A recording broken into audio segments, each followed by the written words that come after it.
This is my manual tire changer, and a manual tire changer might be right for you. In this video, I'm going to show you what to buy, where to get it from, how much it costs. I'm going to show you how to assemble, mount, and then use a manual tire changer. This is the ultimate guide. Let's go over the parts in my kit and where I got them. The first and obvious main component is a tire machine. I got this one from Harbor Freight, but you can also get the same one basically on eBay. From eBay, it'll end up being red. They all seem to be red. Harbor Freight has a black one. The Harbor Freight kit comes with a big bar, the bead breaker, mounting base. It also comes with a little bag of hardware, and that's how you're going to put this thing together. Now, the next main component to my kit became the Lucid AutoWorks duckbill kit. Duckbill kit, I think in the end, I was just sort of like, I don't think I feel like building it. I think I very well could have, and I think many people have, but this is a nice piece. Our homeboy down in Florida managed to get this thing out earlier than expected, which is phenomenal. I actually emailed and asked. I don't know if that had any bearing as to whether or not he did or didn't. He was polite. But I think it's a good part. I bought the one with the cone. And this is going to help center the wheel, and obviously a duckbill. Now in my scenario, I'm going to be mounting this to the concrete floor, and I want the entire thing to be very sturdy so that I can apply some leverage and kind of leave it there and it'll be fine. First thing I need, masonry bits. I got those from Harbor Freight as well while I was there picking up the tire changer. Some drop-in anchors. Now these drop-in anchors, I ended up buying them from Lowe's, and they are from Redhead. They are 3/8 bolt size. Don't really know the thread pitch, but I went to Ace Hardware to pick up hardware, longer bolts, and washers. I know that it all lines up. You're also going to need a punch kit or set tool for the drop-in anchors. I also picked up a tire pry bar or iron. I don't really know what to call it. I ended up putting some heat shrink around it, and that should soften the blow. The purpose of the duckbill kit is to not tear up your wheels, because the Harbor Freight tire mounter kit with just this bar is gonna rip a painted wheel up. It's just gonna scar it and mar it all around the edge. I'm sure there's somebody who could do it without it and do a great job. Now the rest of this stuff is going to be kind of optional. I'm not really sure if it's a must-have. You could probably save yourself a little bit of money, not a whole lot, but valve stem installation tool with a few little stems in there and valve stem removal. I think that's just going to be useful. I think most people should probably go ahead and get that if you're going to be changing your own tires. Drop center clamps. Got these guys on eBay as well. They basically just force down the tire. We'll show you guys how that works. And last thing, some lube and an application brush. That's pretty much it. There are a bunch of reasons you might need to consider a manual tire changer. For me, I drift, but you might run a fleet of vehicles. You might be extremely remote, far away from a tire changing shop. Who knows? There's just a ton of reasons. Also, just flat out saving money. That's the main reason I'm here. As a drifter, I obviously go through a lot of tires, and spending $100 to $150 every single drift event, sometimes a little bit less if they've got a tire changer there, but I don't want to rely on the possibility of somebody who can do this not showing up. So $100 to $150 per drift event. If I did 12 drift events, I'm at least sending $1,200 out of my pocket. So that's why I'm doing it. Figure out your own reasons. Now there are going to be links in the description below. Most of them are going to be affiliate links if they have to do with, let's say, eBay. Some of the other stuff I'm still going to include it. I'm still going to include a link so that you guys just click on it and see exactly the part that that you're going to need in order to get this job done. All right, kicking off the assembly, you'll start with your Harbor Freight tire changer. Looks like these bolts up like that. Make sure that you've got your tire changer and the bead breaker and this leg right here oriented correctly.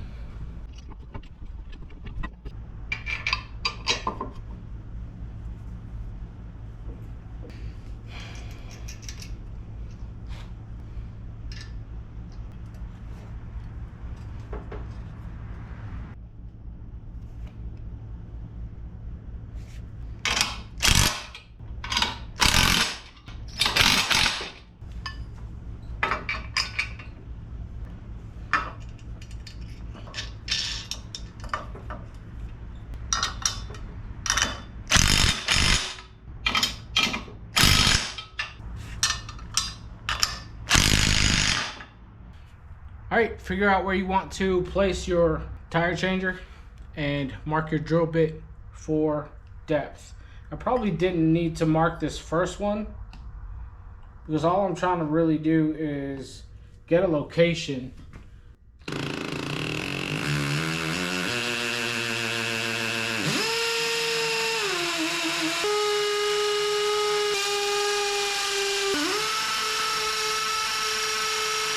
All right. Now this is the correct bit in order for the anchors to sit in there and work correctly.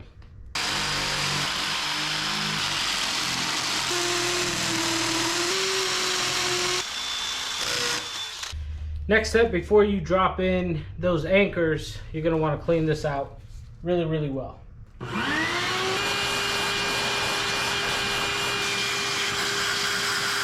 All right, anchors threaded side up. You're punching there and you smack it a few times and it will be stuck there forever.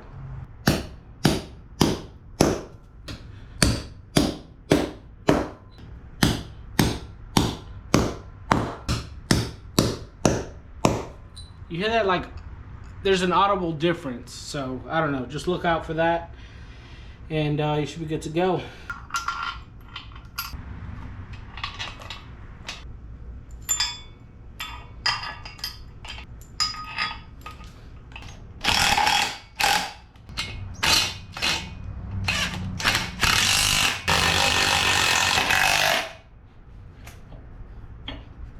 Whoo-wee! This thing is not going anywhere, let me tell you. Let's get this bead breaker set into place. Time to start with your duckbill mount. So it's made to fit and sit perfectly contoured to the duckbill.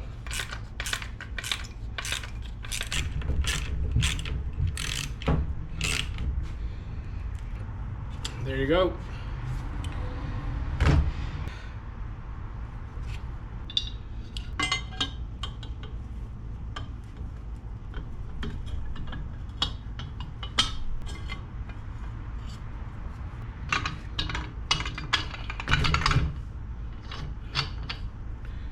Voila, it is assembled. And I gotta say, I like it. I'm glad I bought it, honestly. I don't think I could have built anything anywhere near as nice. I would have built something functional, but this is just nice. So shout out to Lucid. That did pretty good. I dig this thing. They've got a much fancier one with bearings and all sorts of stuff. I didn't think I needed that, but there it is. You've got your duckbill unit, you've got your Harbor Freight tire changer, and this will simply slip right on. I'm pretty excited about this. I think this is gonna be pretty freaking cool. It's time. Let's see if we can get a tire swapped out.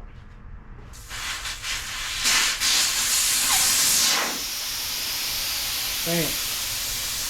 This thing worked like a charm. This is gonna be your valve stem core. You're gonna leave that right there. You're gonna need that later.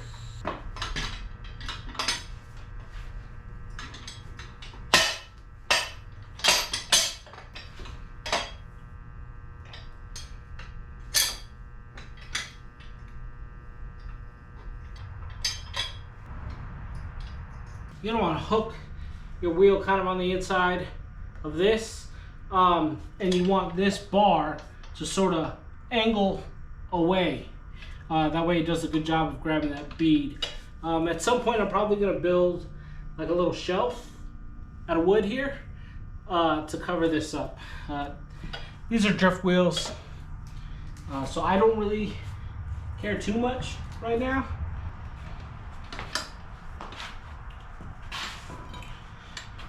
Grab your bar for leverage. Stand on it. There you go. So that broke off. What you want to do is kind of walk around the edge and make sure you knock that off. Flip it over, do the same thing. This side of the wheel, for me, has been a little bit more difficult. I think there's a recess in the wheel that is just for mounting and dismounting. Basically, you're supposed to get your bead into it. Depending on the vehicle and the wheel, it may be the front side, it may be the back side for you, but you can make it happen. There you go. They've got both sides of the bead broken. This center cap is not going anywhere, that's for sure. Hold it there. You've got your pin located on one of the lugs. Get your centering ring. I've been using this to space up the duckbill mount. So I'll show you guys that.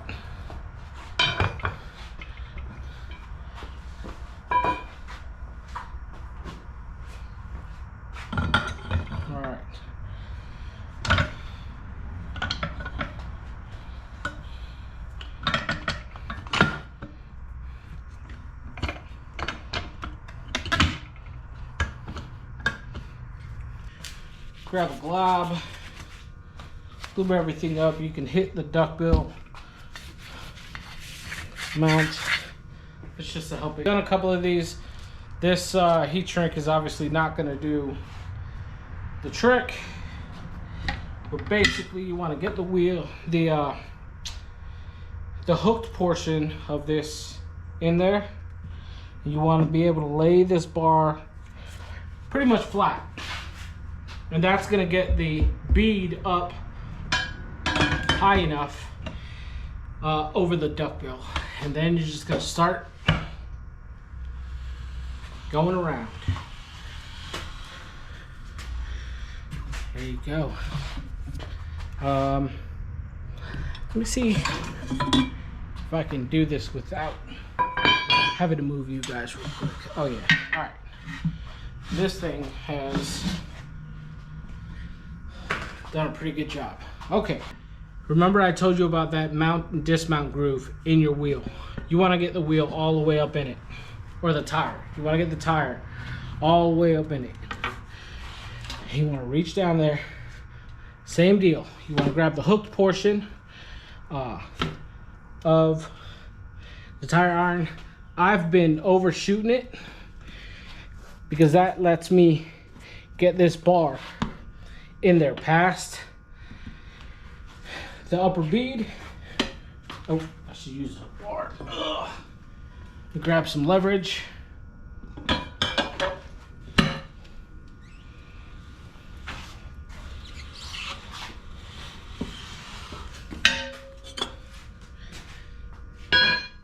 And voila. All right, now let's see if we can get this Cosmo Mucho Macho mounted up. Oh man.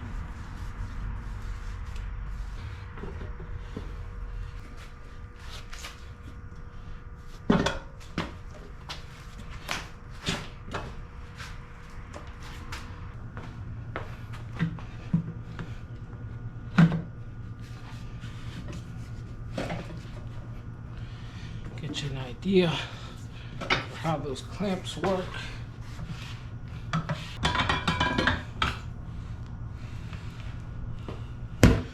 Bang. Only one thing left to do. Let's get those beads popped.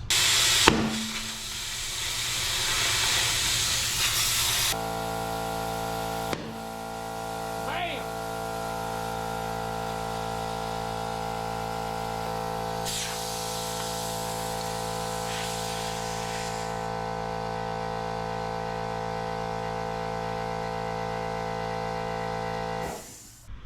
I gotta tell you, I'm very pleased with this already. I may have changed a tire or two on a machine. However, this is not that bad. Listen, that entire unit is pretty impressive to me. Everything is working as it should. The point of this all is to save money.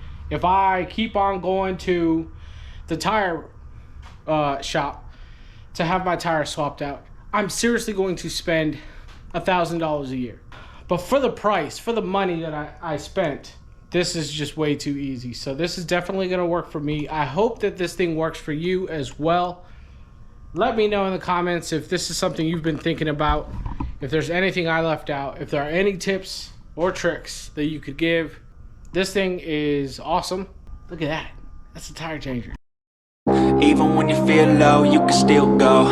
Even when you feel slow, you can still go. Even when there's no hope, you can still go. I never answer to no, man, I still go. Go, go, go, go, go, go, go, go, go, go, go, go, yo, go, go, go. Hustle hard, hustle every single day. I'll be making moves till I'm buried in my grave. To the system, I don't wanna be a slave. I've been doing shit my way, or the highway.